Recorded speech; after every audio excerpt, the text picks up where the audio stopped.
போர் வந்து எதை நோக்கி போகுதுன்னே தெரில. அவர் வந்து 48 மணி நேரம் கெடு கொடுத்தாரு. அதுக்கப்புறம் அதுக்கு முன்னாடியே வந்து இல்லை லீவ் லெட்டர் கொடுத்தாரு. அதுக்கப்புறம் லீவ் லெட்டர் 10 நாள் எக்ஸ்டெண்ட் பண்ணாரு. இந்த 10 நாளுக்கு அப்புறம் என்ன செய்ய போறாரு? அதுக்கடையில் வந்து பார்த்தா ஒரு 10,000 பேர் அனுப்ப போறேன்னாரு. இந்த 10,000 பேர் வந்து பயங்கரமான வீரர்களாக்கும் இப்படியாக்கும் அப்படியே கண்ட. ஏய், நீ இது வரைக்கும் என்னென்னலாம் சொல்லலை நீ. ஈரான், எங்களோட உங்க லீவ் லெட்டரை நாங்க அப்ரூவ் பண்ணணும்னா இந்த மொத்த ரீஜன்ல இருந்தும் நீங்க வந்து கிளம்பி போங்க. இனி அமெரிக்கா இந்த பக்கம் வந்து ஆயுதம் கொண்டு வர்றேன், படைபலம் கொண்டு வர்றேன், இதை கொண்டு வர்றேன், வெங்காயத்தை கொண்டு வர்றேன், வெள்ளைப்பூண்டு கொண்டு வரேன்னு வரக்கூடாது. மெரிபா பன்னீர் சோடா, ஐ ட்ரஸ்ட் மெரிபா. அமெரிக்கன் இருக்காங்களோ அது என்ன சொல்லிட்டாங்க கடைசியில், அமெரிக்காவோட ஒரு 27 பேஸ் இருக்கு, அதுல 13 பேஸ் இருக்கு இல்லையா, அதை மொத்தத்துக்கு டெஸ்ட்ராய் பண்ணிட்டோன்னு சொல்றாங்க ஈரான்ல. ஹவுத்திஸ் அங்கே ஜாயின் பண்ணுறாங்கன்னா முக்கியமான விஷயம் என்ன தெரியுமா? அந்த பக்கத்தில் வந்து இங்கே எப்படி ஹர்மோஸ் ஜலசந்தி ஒன்று இருக்கோ அதே மாதிரி செங்கடல்ல பாபல் மந்தப்னு ஒன்று இருக்கு, அது ஒரு ஜலசந்தி. இப்போ நமக்கு இந்த 20% எண்ணெய் வளம்ல இந்த ரூட்ல வருது. ஆனா பாபல் மந்தப் இருக்கு இல்லையா, அது வந்து அவ்வளோ இது வந்து அந்த ரூட்டை தான் வந்தாகணும்னு இல்லை. ஆனா சவுதி அரேபியா பெரிய அளவுக்கு பாதிக்கும் அப்படின்ற ஏகப்பட்ட குழப்பம் பிரச்சனை நிற்குது. இப்போதைக்கு வந்து முடியாது. அமெரிக்கா வந்து கோவப்பட்டா கண்ணு செவக்குது. ஆனா கை தூக்க முடியல, கை அடிபட்டு, காலை வச்சு எத்தனை நினைக்கிற கால் அடிபட்டு, ஒன்றும் செய்ய முடியாது. ரிஃப்ளெக்ட் நேயர்களுக்கு வணக்கம். இன்று நாம் சந்திக்க இருக்கக்கூடிய சிறப்பு விருந்தினர் உலக செய்தி பகுப்பாய்வாளர் திரு கசாலி அவர்கள். சார் வணக்கம். சார் வணக்கம் கோபி. சார், இஸ்ரேல் ராணுவம் வந்து ஆள் பற்றாக்குறையால் தவிக்கிறது. மூணா பக்கமும் சுத்தி வந்து இஸ்ரேல் அடிக்கிறாங்க. ஒரு பக்கம் காசா, மற்றொரு பக்கம் வந்து ஈரான், மற்றொரு பக்கம் லெபனான். அப்படின்ற போல 3 நாடுகளும் வந்து இஸ்ரேலை சுற்றி அடிக்குது. இதனால நம்மளுடைய ராணுவ வீரர்கள்லாம் இழந்து கொண்டு வரும். மறுபக்கம் பார்த்தீங்கன்னா ராணுவ வீரர்கள் வந்து ரொம்ப சோர்வடைகிறாங்க அப்படின்ற போல அந்த நாட்டுடைய ஜெனரல் ஒருத்தர் வந்து நெதன்யாவுக்கு நேரடியாவே ஒரு எச்சரிக்கை விடுத்திருக்காரு. சார், என்ன நடக்குது அந்த நாட்டில்? ஒன்றும் நடக்கல. நீங்க 3 பக்கம் அடிக்கிறேன்னு சொன்னீங்கல்ல, அது 4 பக்கம் ஆக்கிருங்க. 4 பக்கம். ஒன்று ஈரான்ல இருந்து 1200 1300 கிலோமீட்டர் தாண்டி வர மாதிரி அங்கே போட்டு அடின்னு அடிக்கிறாங்க. கும்புறாங்க. அதாவது கும்புறான்னு சொன்னாங்கல்ல. அதை இங்கே இஸ்ரேல் வந்து பக்கத்தில் இருக்கக்கூடிய காசால 2 வருஷமா கும்புறாங்க. அதை வந்து இப்போ அங்கேருந்து கும்புறாங்க. முதல்ல கும்புற வரும்போது ஆன்டி ஏர்கிராஃப்ட் மிசைலை வச்சு அடி திருப்பி எல்லாம் தாக்குனாங்க, ரொம்ப தாக்குனாங்க. ஓகே, இப்போ அதோட அந்த ஸ்டாக் இருக்குல்ல, ஸ்டாக்கு முடிஞ்சிருச்சு. அந்த ஸ்டாக்கு முடியும் போது தான், அப்புறம் அமெரிக்காவோட நிலைகள் இருக்கிற ஸ்டாக்கெல்லாம் முடியும் போது தான் இவர் வந்து ட்ரம்ப் என்ன சொன்னார், 5 நாள் லீவ் லெட்டர் கொடுத்தாரு. இதை வந்து 5 நாள் பத்தலை, still I am suffering from fever, please extend my leave another 10 days அப்படின்னு சொல்லி லீவ் லெட்டர் எக்ஸ்டெண்ட் பண்ணியிருக்கிறாரு. ஓகே, அப்போ ஏற்கனவே வந்து நோனோ இந்த பாருங்க, நீங்கள் வந்து என்ன பேங்கை கொள்ளையடிக்க வரேன்றது நீங்கள் வெள்ளையடிக்க வரேன்னு எழுதியிருக்கீங்க. உங்கள் லீவ் லெட்டர் ஸ்பெல்லிங் மிஸ்டேக்ஸ் நிறையா இருக்குது. இப்போ இந்த லீவ் வந்து ஒழுங்காக லீவ் லெட்டர் எழுதிட்டு இன்னும் 10 நாள் இல்லை, நம்ம மொத்தத்துக்கு நிறைய லீவ்லாம் கொடுக்கலாம், ஒன்றும் பிரச்சனை இல்லை, உங்கள் ஸ்பெல்லிங் மிஸ்டேக்லாம் கரெக்ட் பண்ணிட்டு வாங்க அப்படின்னு இவங்க வந்து அதை கண்டுக்கவே இல்லை. ஈரான் வந்து திருப்பி அனுப்புகிறாங்க.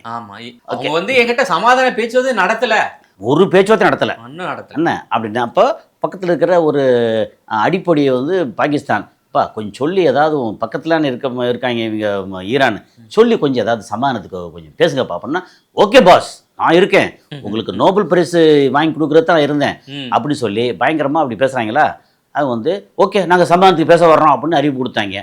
அப்புறம் யாரா கொட்டிக்கார பேல அப்படின்ட்டு இவங்க கண்டுக்கவே. ஏன்னா ஈரானுக்கும் பாகிஸ்தானுக்கும் ஏற்கனவே 7ஆம் பொருத்தம் தான். ஏன்னா அந்த பலூச்சிஸ்தானை வச்சு ஓகே 7ஆம் பொருத்தம். ஆனாலும் ஈரான் வந்து எந்த நாட்டுடையும் தானே சண்டைக்கு போவே இல்லை. தானாடு தன்னோட டெவலப்மெண்ட் இது வந்து பார்த்துட்டே இருந்தாங்க. இந்த மாதிரி ஒரு சூழலில் 10 நாள் அங்கே கொடுத்தாங்க. இங்கே வந்து பார்த்தா ஸ்டாக் குறைஞ்சி போச்சு. அப்போ வந்து அவர் வந்து யார், எய்ஸ் ஜமீரா ஒருத்தர், அவர் சொன்னது வந்து 3ஆம் பக்கம் 4ஆம் பக்கம் அடிக்கிறாங்கன்னா, ஒன்று வந்து ஈரான் அடிக்கிறான், இன்னொன்று ஏற்கனவே மிச்சம் மீதி இருக்கக்கூடிய அங்கே காசாவில் இருக்க அடிபட்டு கிடந்தா கூட ஒரு குடிசை மாதிரி போட்டு என்னத்தையே ஒரு டென்ட் போட்டு வந்து எனக்கு கிடந்தா கூட அங்கே இருக்கக்கூடிய ஹமாஸ் இன்னும் வீரியமாக அங்கே அடிக்கிறாங்க. ஏன்னா இவன்ட்டு ஆயுதம் இல்லை. இப்போ என்னத்தை ஒரு சின்ன முன்னாடி ராக்கெட்டு போச்சு அப்படின்னா அது தாக்கி அடிச்சுட்டு இருந்தாங்க. ஓகே, இப்போ வந்து திருப்பி தாக்குறதுக்கு அவன்கிட்ட ஆயுதம் இல்லை. முன்னாடி வந்து இஸ்ரேல் அவன் வந்து இதை வச்சு F-15 F-16 வச்சு அடிக்கும் போதோ இந்த மாதிரி ஃபைட்டர் ஜெட் வச்சு பயங்கரமான ஆயுதத்தை போட்டாங்கல்ல, குண்டு போட்டாங்கல்ல, அப்போ போடும்போது காசால திருப்பி தாக்குறதுக்கு anti aircraft missile air defence system இல்லை. அதுக்கப்புறம் இங்கே பார்த்தீங்கன்னா லெபனான் அங்கே இல்லை, இதில் வந்து ஹவுத்தீஸ் இருக்காங்கல்ல அங்கே இல்லை. இப்போ என்னென்னா இப்போ அங்கே முடிஞ்சு போச்சு. அதே நிலைமை இப்போ இன்னைக்கு இஸ்ரேல் வந்து கிட்டத்தட்ட இன்னொரு காசாவாக மாறிடுச்சு. ஓகே, அந்த மாதிரி சூழல்ல ஒரு பக்கம் ஈரான், இன்னொரு பக்கம் இவங்க இருக்காங்க நம்ம காசா, ஹமாஸ்.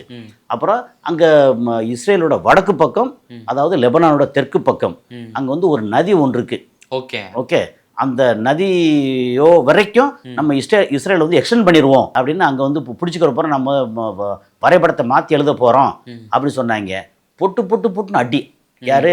ஹிஸ்புல்லா. அந்த அடிச்ச அடியில் வந்து இருக்கிறத விட்டுருவோமோ அப்படின்னு பயந்துருக்காங்க. ஏன்னா அவங்க கையில் இன்னும் ஆயுதம் இருக்கு. இஸ்ரேல் கையில் ஆயுதம் குறைஞ்சிருக்கு. இதெல்லாம் போக ஹவுத்தீஸ் என்ன பண்ணிட்டாங்க, முதல்ல ஒருத்தர் வந்து பயங்கர வீரவாசம் நின்றுட்டு அவர் பேச்செல்லாம் அவர் கேட்கும்போது, அவர் அரபிக்கில் அந்த லாங்குவேஜில் பேசுவார். கேட்கும்போது ஸ்டைலில் பேசுவார். அப்படியே அவர் என்ன சொல்றாரு, நாங்கள் வந்து இப்போ அஃபீஷியலாகவே ஈரானோட இந்த போரில் இஸ்ரேலுக்கு எதிராக அமெரிக்காவுக்கு எதிராக நாங்கள் ஜாயின் பண்ணுறோம். சரி, சும்மா ஜாயின் பண்ணுற என்ன அர்த்தம்? அதாவது எப்போ பர்த்டே அப்படின்னா எனக்கு பர்த்டேங்க அப்படின்னு சொன்னால் ஒரு சாக்லேட் கொடுப்போம். ஓகே, சாக்லேட் எடுத்துக்கிட்டு கை கொடுப்போம். அப்போ இவங்களும் வந்து அந்த போரில் வந்து ஜாயின் பண்ணுறேன்னு எப்படி ஜாயின் பண்ணுவாங்க? ஒரு தாக்குதல் ஒன்று போடு ஒரு தாக்குதல். அது ஒரு மிசைல் அனுப்பிச்சு தாக்கிட்டு நாங்கள் ஈரானோட ஜாயின் பண்ணிட்டோம். பயங்கரமான ஆட்களாக இருக்காங்களப்பா அப்படின்ற மாதிரி தாக்குதல் பண்ணேன். அந்த தாக்குதல் வந்து அங்கே பெருசாக நிகழலை, திருப்பி அடிச்சிட்டாங்க. ஆனாலும் இவங்க வந்து நாங்கள் அஃபிஷியலாக ஜாயின் பண்ணிட்டோம்னு சொல்லிட்டாங்க. இவங்க சொன்னால் பரவாயில்ல. ஏன்னா இப்போ ஹவுத்தீஸ் அங்கே ஜாயின் பண்ணுறாங்கன்னா முக்கியமான விஷயம் என்ன தெரியுமா?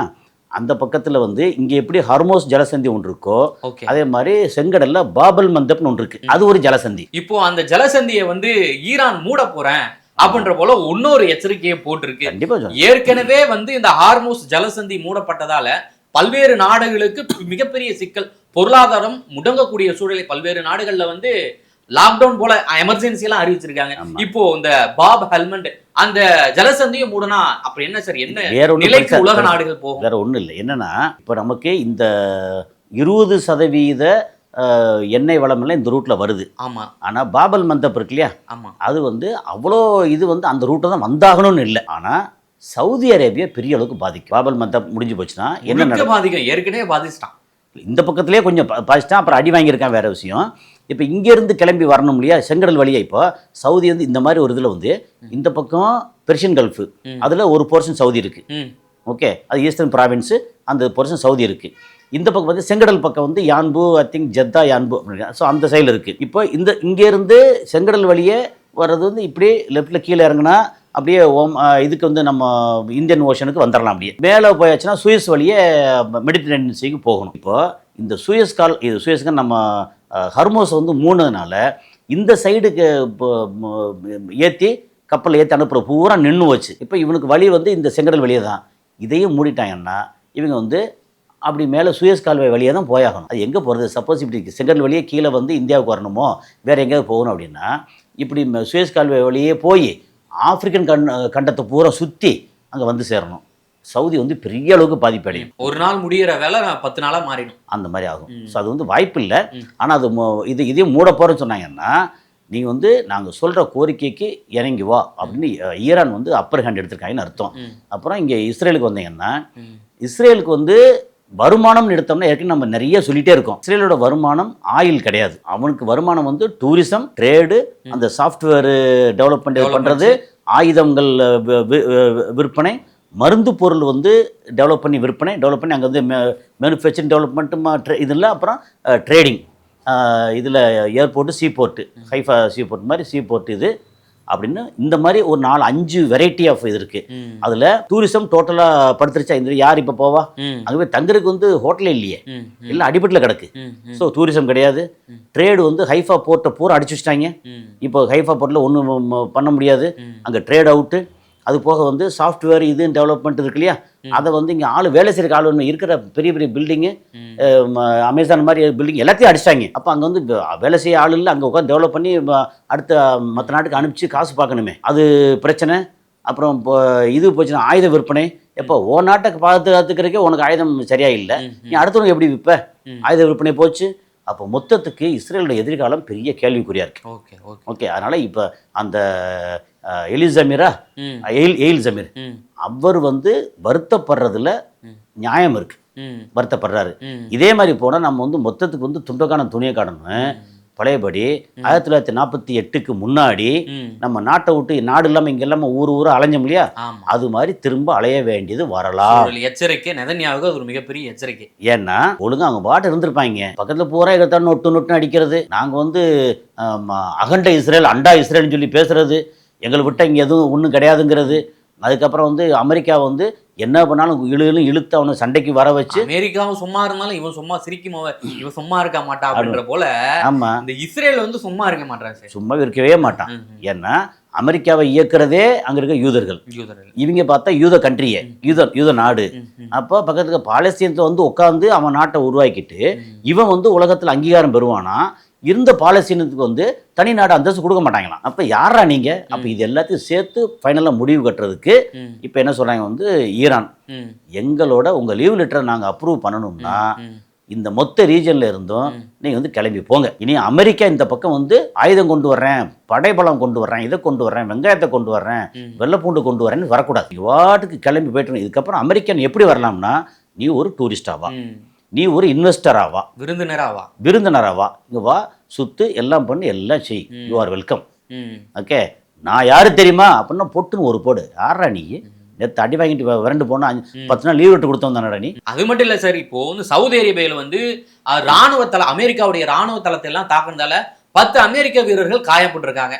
அது மட்டும் இல்லாம நம்ம பேசியிருக்கிற டைம்ல துபாயில வந்து மிகப்பெரிய ஒரு போர்ட்ல வந்து தாக்குதல் நடத்திருக்காங்க ஈரான். அது இன்னைக்கு காலையில தான் அங்க துபாயில் வந்து 2 சீ போர்ட்ல வந்து 2 போர்ட் இருக்கு. ஒன்று பர்துபாய்னு ஒரு ஏரியா இருக்கு, அதில் ராஷித் போர்ட், அது மீனா MINA மீனா அப்படின்னா அது ஒரு பெரிய போர்ட். அதுவுமே அது இல்லாமல் அதை விட பல மடங்கு பெரிய போர்ட் வந்து ஜபலி போர்ட்டில் தான் ஃப்ரீ ஜோன் அப்படின்னு சொல்லுவாங்க. நம்ம வந்து வெளிநாட்டிலேருந்து வர்றவங்க வந்து இங்கே லோக்கல் ஆட்களோட டைஅப் இல்லாமல் அவங்க வந்து கம்பெனி ஆரம்பிக்கலாம், அவங்க வந்து குடோன் வச்சுருக்கலாம், ஜாமானை இறக்கலாம், ரீபேக் பண்ணலாம், அல்ல அப்படி இறக்கி வச்சு திருப்பி அனுப்பலாம் அப்படின்னு. அது ஒரு மிகப்பெரிய வர்த்தகத்துக்கு உண்டான ஒரு அற்புதமான போர்ட்டு. நான் வந்து நிறைய உள்ள சுற்றியிருக்கேன் நான். ஓகே, அது என்னென்னா, ஒரு பக்கம் பார்த்தோம்னா நமக்கு பெரிய ஒண்டர் அது ஆக்சுவலாக. இப்படியெல்லாம் ஒருத்தர் வந்து ஒரு சாதாரண பாலைவனத்தில், ஒன்றுமே இல்லாத பாலைவனத்தில் இப்படி ஒரு பிரம்மாண்டமாக, அது பில்டிங் பிரம்மாண்டம் வேறு. அந்த நீங்கள் வந்து ஜபலி போர்ட்டில் போய் அவங்க ஹேண்ட்லிங் இதெல்லாம் பார்க்கணும். ஓகே, ஆமாம், அதை பார்த்தா இப்போ சைனாக்கார சாதாரண ஆள் இல்லை, அவங்களும் ஆச்சரியப்படுற இடம் வந்து ஜபலி போர்ட். அந்த ஜபலி போர்ட் வந்து அப்படி ஒரு சூப்பர் போர்ட்டு. அதில் இன்டர்செப்ட் பண்ணி அது என்ன சொல்கிறாங்கன்னா, ட்ரோன் இருக்குல்ல, ஷாகித் ட்ரோனு, அது வந்து இப்போ ஒன்று வரும், வந்துச்சுன்னா திருப்பி அடிப்பாங்க. அடித்த உடனே அது வந்து சுக்குநூறாக உடைஞ்ச பார்ட்ஸ் வந்து கீழே விழுவும். அங்கே யாராவது வந்து அப்படி போயிட்டுனா மண்டையில் விழுந்துச்சு, கையில் விழுந்துச்சு, காலில் விழுந்துச்சு, இல்லை பக்கத்தில் விழுந்துச்சு, அந்த கல் மண் மேலே விழுந்தது, அங்கே வந்து அடிபட்டிருக்கு. இப்போ வந்து மொத்தமாக 5 ட்ரோனு சம்திங் மொத்தமாக வந்துச்சான். இது தாக்கிங்க அடிக்கும் போது 5 ட்ரோனோ 10 ட்ரோனோ சம்திங், ஒரு கிளஸ்டர் மாதிரி, கிளஸ்டர் பாம்பு கிடையாது, இது ட்ரோனு மொத்தமாக அனுப்பிச்சிருக்காங்க. அதை வந்து இன்டர்செப்ட் பண்ணும்போது அங்கே விழுந்ததில் 5 இந்தியர்கள் வந்து படுகாயம்னா என்ன அர்த்தம்? அது படுக்க வச்சுட்டாங்க. அதான் அது வந்து நம்ம அது அங்கே அரபு நாடுகள் என்ன செய்வாங்கன்னா, யாரும் இன்வெஸ்ட் பண்ண வர மாட்டாங்க, டூரிசம் வர மாட்டாங்க. நம்ம எதெல்லாம் வந்து இஸ்ரேலுக்கு சொன்னோமோ அதில் முக்கால்வாசி இங்கேயும் அப்ளிகபிள் ஆகும். ஏன்னா அங்கே வந்து ஆயுத விற்பனை அண்டு டெக்னாலஜி விற்பனை இருக்கு இல்லையா, அது வந்து இங்கே துபாயில் கிடையாது. மற்றபடி டூரிசம், ட்ரேடிங், அதுக்கப்புறம் வந்து ஃபைனான்சியல் சர்வீஸு, இந்த மாதிரி தான். ஸோ இது எல்லாமே அங்கேயே வந்து படுத்துருங்கிறதான். அப்போ என்னென்னா பொதுவாக படார் எல்லா உண்மையும் சொல்ல மாட்டாங்க. அதில் இன்னொரு முக்கியமான என்ன, கடந்த ஒரு வாரமாக துபாயில் அடிச்சிருக்க மழை இருக்குல்ல, ஓகே, சரியான மழை பிடிச்சிருக்கு. நம்ம டிசம்பரில் வந்து சென்னை வெள்ளம் வரும்ல, அந்த மாதிரி அங்கேயே வந்து வந்துச்சு. ஆனால் வெள்ளமெல்லாம் வடிஞ்சிருச்சு. வெள்ளம் அதாவது ஷார்ஜா வந்து கொஞ்சம் ரொம்ப கஷ்டப்படும், ஏன்னா அங்கே வந்து ட்ரைனேஜ் குறைவு. துபாய் ஷார்ஜா அவ்வளோ அதுக்கு எல்லையே கிடையாது, எல்லாமே மொத்தத்துக்கு சேர்ந்துருச்சு. ஸோ அதில் வந்து அங்கே ஷார்ஜாவில் வந்து ட்ரைனேஜ் குறைவு. துபாயில் வந்து ட்ரைனேஜ் வந்து போன வருஷம் பிரச்சனை வந்து டெவலப் பண்ணாங்க. ஸோ இந்த மாதிரி ஒரு சூழலில் இங்கே அடிபட்டிருக்கு. என்னென்னா, இங்கே ஜபலி போர்ட்டில் வந்து அடி விழுந்துச்சு அப்படின்னா அந்த போர்ட் ஆக்டிவிட்டீஸ் இருக்குல்ல, அது வந்து பாதிக்கும். ஏன்னா ஒவ்வொரு நாளும் அவங்க ஹேண்டில் பண்ணுறது வந்து எத்தனை 1000 கண்டெய்னர்கள், அவ்வளோ வேலை, அவ்வளோ ட்ரேடிங். இங்கேருந்து வரும், இந்தியாவிலேருந்து வரும், பாகிஸ்தான்லேருந்து வரும், இங்கேருந்து வரும், பாகிஸ்தான் ரோட்லேயே வரும், மற்ற இடத்துலேருந்து வரும், குஜராத்லேருந்து, அந்த சைட்லேருந்து எல்லாமே வரும். வந்தால் இங்கே ஜபலி போர்ட்டில் வந்து கை மாற்றி விட்டு இங்கே மாற்றி அப்புறம் லேண்டு வழியாக உள்ளே போகும். அதுக்கப்புறம் அங்கேருந்து ஜபலி போட்டு வந்ததுக்கப்புறம் அப்படியே நம்ம பெர்ஷியன் கல்ஃப் இருக்கு இல்லையா, பாரசீக வளைகுடா, அது வழியாக அப்படியே கிராஸ் பண்ணி இங்கே பாந்தர் அப்பாஸ்ன்னு சொல்லி இவங்களுக்கும் போகும். யாரும் ஈரானுக்கும் நிறையா போகும். இப்போ ஈரானுக்கு காய்கறிலேருந்து இதுலேருந்து நிறையா விஷயங்கள் வந்து அரபு நாடுகள் நிறையா போயிருக்கு. உலக நாடுகள், அதாவது அமெரிக்கா வந்து பொருளாதார தடை விதிச்சாலுமே இந்த நாட்டில் நிறையா போயிருக்கு, தெரிஞ்சும் தெரியாமலும் நிறையா போயிருக்கு. அப்போ இந்த மாதிரி போனது இதில் வந்து இந்த போர்ட் ஆக்டிவிட்டிஸ் எல்லாம் வந்து ஸ்டாப் பண்ணிச்சு வச்சுங்களேன், மிகப்பெரிய இழப்பு. அது வந்து இப்போ கொஞ்சம் குறையும், ஸ்டாப் ஆகும், பயப்படுவாங்க. இன்னும் வந்து ஈரானோட மிரட்டல், ஈரான் வந்து அந்த பக்கம் அடிக்கிறதுக்கு என்ன அடிக்கிறாங்கன்னா, இப்போது எங்கெல்லாம் இன்னும் அமெரிக்கன் இருக்காங்களோ அது என்ன சொல்லிட்டாங்க கடைசியில், அமெரிக்காவோட ஒரு 27 பேஸ் இருக்குது, அதில் 13 பேஸ் இருக்கு இல்லையா, அதை மொத்தத்துக்கு டெஸ்ட்ராய் பண்ணிட்டோன்னு சொல்கிறாங்க ஈரானில். இன்னும் இருக்கிற மற்ற சின்ன சின்ன பேஸ் வந்து இன்னும் கொஞ்சம் இருக்குது. ஆக்டிவிட்டிஸ்னால் என்ன, பெருசாக இயங்காது, ஆனால் அங்கே வீரர்கள் இருக்காங்கல்ல, அதிகாரிகள் அங்கே இருக்கலாம், வீரர்கள் அங்கே இருக்கலாம். ஆனால் 13 பேஸ், பெரிய பெரிய பேஸ் எல்லாம் வந்து டெஸ்ட்ராய் பண்ண உடனே அவங்க என்ன பண்ணுறாங்க, இங்கே வந்து ஹோட்டலில் தங்குறாங்க. ஹோட்டல் அப்பாக்கு சார் பதிவு போட்டு ஹோட்டல் தங்குறாங்க. அந்த ஹோட்டல் எங்கன்னா மெயினாக அங்கே யுஏஇயில் இருக்கக்கூடிய அமெரிக்கன் பேஸு அது நிறைய அடித்ததுனால அங்கே தங்க முடியாது. அங்கே இருந்தால் திரும்ப அடிக்கிறாயா அப்படின்னா அவங்கள என்ன பண்ணுறாங்கன்னா, ஹோட்டல் வந்து பெரிய ஸ்டார், துபாயில் ஸ்டார் ஹோட்டலில் தங்குறது இல்லை, ஒரு 2 ஸ்டாரு 3 ஸ்டாரு அப்படின்னு குடிசையாக இருந்தாலும் பரவாயில்ல, அவ்வளோதான், அப்படித்தான் தங்குறாங்களாம். அதை வந்து நம்ம மக்கள், நம்ம ஆட்களே சொல்கிறாங்க, நமக்கே பயமாக இருக்குது. அங்கே வந்து அல்கோஸ் ஏரியாவில், அல்கோஸ்னு ஒரு ஏரியா, அது துபாயிலேருந்து அபுதாபி போகிற ரோட்டில் லெஃப்ட் சைடில் இருக்கும். அல்கோஸ் ஏரியாவில் அப்புறம் ரைட்டில் பார்த்தீங்கன்னா சத்வா ஒரு ஏரியா இருக்குது, அது பக்கத்தில் இந்த சைடில் உள்ள அந்த மெரினா, அதுக்கு பின்னாடி அங்கே பார்த்தீங்கன்னா அமெரிக்க வீரர்கள் சாதாரண இதில் வந்து எல்லாம் சின்ன சின்ன இதில் தங்குறாங்க. எங்களுக்கு பயமாக இருக்குது. ஸோ அதனால் இது அவங்க எங்கே போய் தங்குறாங்க எல்லாமே வந்து எங்களுக்கு டீட்டெயில்டாக எல்லாம் கிடைச்சிருது, ஈரானுக்கு கிடைச்சிருது எல்லாங்க. ஏன்னா அதுதான் வந்து அஃபிஷியலாகவே நேற்று சொல்லிட்டாங்களே, எங்களுக்கு அவ்வளோ இன்டெலிஜென்ஸ் இது கொடுக்கறது எல்லாமே ரஷ்யா, அவர் புட்டினுக்கு ரொம்ப நன்றி. புட்டின் என்ன சொல்கிறாங்க, வந்து போன வாரத்தில் என்ன சொல்கிறாங்க, நாங்கள் வந்து ஈரானுக்கு சப்போர்ட் பண்ணுறோம் அப்படின்னு வெளிப்படையாக சொல்லியாச்சு. அதனால் வேறு ஒன்றும் செய்ய முடியாது, ஏன்னா அமெரிக்கா கை இறங்கிருச்சு, இஸ்ரேல் வந்து ஒளிஞ்சிருச்சு அப்படின்னு சொல்கிறது தான். இன்னும் வந்து இஸ்ரேல் கொஞ்சம் அடிக்க வரணும்னா இருக்கிற இன்னும் கொஞ்சம் ஸ்டாக் வந்து அடிப்பாங்க. ஒரு அடி அடித்தவங்க 4 அடி சேர்த்து அடிக்கிறாங்க. அப்புறம் இந்த கப்பல் எங்கிட்டு போகாமல், செங்கடல் பக்கம் போக, இங்கே போகாமல் எல்லாம் அடித்தாங்கன்னா மொத்தத்துக்கு கொலாப்ஸ் ஆகி நிற்கும். இதில் பெரிய அளவுக்கு இந்தியாவும் ஏற்கனவே பேசியிருந்தோம், இந்தியாவும் பெரிய பாதிப்பு உள்ளாகும். காரணம் வந்து ஒரு ப்ரொடக்ஷன் இருக்கு இல்லையா, அது வந்து பாதிக்கப்பட்டுச்சு அப்படின்னா இந்த பக்கம் ஹர்முஸ் வழி வரக்கூடியது பாதிக்குது, அந்த பக்கம் ப்ரொடக்ஷனே இங்கே சவுதி பாதிச்சு நிற்குது. அப்படின்னு வச்சுன்னா நம்ம கன்சப்ஷன் குறைக்க முடியாது. நீங்கள் வந்து இப்போ பைக் எடுக்கிறீங்க, 1 நாள் டு 1 நாள் பைக் எடுங்க அப்படின்னு உங்களை சொல்ல முடியுமா? அது சொல்ல முடியாது. அப்போ நமக்கான கன்சம்ஷன் குறையவே இல்லை. அப்போ அதுக்கு தேவைப்படக்கூடிய வரத்து இருக்கு இல்லையா, அந்த வரத்து குறைஞ்சிக்கிட்டு இருக்குது. அப்போ நம்ம வந்து பெரிய அளவுக்கு பாதிக்கப்படுவோமோ. அதை வந்து என்னென்னா, ரஷ்யா வந்து வெளியில் கொடுத்துட்ருக்காங்கல்ல, அதை வந்து நிறுத்துகிறாங்க. இப்போது அது வேறு பிரச்சனை இருக்குது. எல்லாம் சேர்ந்து மொத்தத்துக்கு போர் வந்து எதை நோக்கி போகுதுன்னே தெரில. அவர் வந்து 48 மணி நேரம் அப்படின்னு சொல்லி வார்னிங் கொடுத்தாரு, டேட்டம் கொடுத்தாரு, கெடு கொடுத்தாரு. அதுக்கப்புறம் அதுக்கு முன்னாடியே வந்து இல்லை லீவ் லெட்டர் கொடுத்தாரு. அதுக்கப்புறம் லீவ் லெட்டர் நான் 10 நாள் எக்ஸ்டெண்ட் பண்ணார். இன்னும் 10 நாளைக்கு அப்புறம் என்ன செய்ய போகிறாங்க, அதுக்கடையில் வந்து பார்த்தா ஒரு 10,000 பேர் அனுப்ப போகிறேன்னாரு. அந்த 10,000 பேர் வந்து பயங்கரமான வீரர்களாக்கும், இப்படியாக்கும் அப்படியே கண்டாரு. ஏய், நீ இது வரைக்கும் என்னென்னலாம் சொல்லலை, நீ F-35 தொடவே முடியாதுன்னு F-15 F-16 F-18 22 ரேப்டர் அப்படின்னு F சீரிஸை பார்த்தா பயங்கரமாக இருக்குன்னாங்க. அப்புறம் வானத்திலே வந்து உங்களுக்கு எரிபொருளை நிரப்பும் KC-135 அப்படின்னாங்க. அத்தனையும் அடிச்சு விட்டாங்க. அதுக்கப்புறம் கப்பல், பயங்கரமான கப்பல், உண்மையில பயங்கரமான கப்பல் தான், மிதக்கும் நகரம் தான் கடலில், எல்லாம் ஓகே தான். அதை அடிச்சு போட்டு கப்பல் வந்து சோழி முடிச்சுன்றாங்க. 2 கப்பலும், ஒரு கப்பல் 1.5 லட்சம் கோடி, இன்னொரு கப்பல் 1 லட்சம் கோடி. ஓகே, எவ்வளோ பேர் எவ்வளோ அவுட் ஆனான்னு தெரியலை. அப்புறம் நேற்று இதில் இஸ்ரேலில் இவங்க ஈரான் அடித்த ஒரு அடி வந்து 2038 வீரர்கள் அவுட்டான். அதில் நிறைய விஷயங்கள் வெளியே சொல்ல மாட்டாங்க. அதுக்கப்புறம் வந்து இங்கே டெமோனாவில் அங்கே அதை நோக்கி தான் வந்துச்சு. எது நம்ம ஹவுத்தீஸ் அனுப்பிச்ச அந்த டோக்கன் இது போடுவாங்கல்ல, ஓகே பாஸ் நான் வந்து உங்களோட சேர்றேன் சைன் பண்ணுறதுக்கு ஒரு தாக்குதல் பண்ணாங்கல்ல, அந்த தாக்குதல் டெமோனா நோக்கி. டெமோனாங்கிறது நம்ம சொல்லிடுவோம், எல்லாருக்கும் தெரியும். ஆனாலும் இஸ்ரேலில் இருக்கக்கூடிய அந்த அணு ஆயுத உற்பத்தி நிலையம் இருக்குல்ல, அது அந்த இடம், அந்த டிமோனா வந்து நோக்கி வந்ததை அடிச்சிட்டாங்க. ஆனால் அந்த டிமோனாவில் வந்து இப்போ கதிரியக்கம் வந்துட்டு இருக்கின்றாங்க. ஏற்கனவே அடித்தாங்கல்ல, ஈரான் அடித்ததில் கதிரேக்கம் இருக்குது, அங்கே ஏற்கனவே ஒரு 55 சயின்டிஸ்ட்டை கொண்டிருக்காங்க. ஏன்னா இது டிமோனாங்கிறது வந்து மக்கள் இருக்கிற இடம் சொன்னால் மக்கள் இல்லை, இது சம்மந்தப்பட்ட அதிகாரிகளும் சயின்டிஸ்ட்டும் இருக்கிற இடம். அதில் 55 சயின்டிஸ்ட் வந்து போட்டு தள்ளியிருக்காங்க. நீ டிமோனாவும் பெருசாக வேலை செய்யனா வேலை செய்ய ஆள் வேணுமே அப்படின்ட்டு ஏகப்பட்ட குழப்பம் பிரச்சனை நிற்குது. இது இப்போதைக்கு வந்து முடியாது. அமெரிக்கா வந்து கோவப்பட்டா கண்ணு சிவக்குது, ஆனால் கை தூக்க முடியல, கை அடிபட்டுருக்கு, காலை வச்சு எத்தனை நினைக்கிற கால் அடிபட்டுருக்கு, ஒன்றும் செய்ய முடியாது. இப்போ அதுக்காக வந்து ஈரான் வந்து வரைமுறை கடந்து மக்கள் இருக்கிற அடிக்கிறான்னா மக்கள் இருக்கிறத அடிக்கவே இல்லை, இது வரைக்கும் எங்கேயுமே அடிக்கல, இன்க்ளூடிங் இஸ்ரேல். அதுக்காக தான் ஹோட்டலில் போய் தங்குறாங்க. இது இஸ்ரேல் வந்து இவங்க வந்து மக்களை தான் அடித்தாங்க வந்து.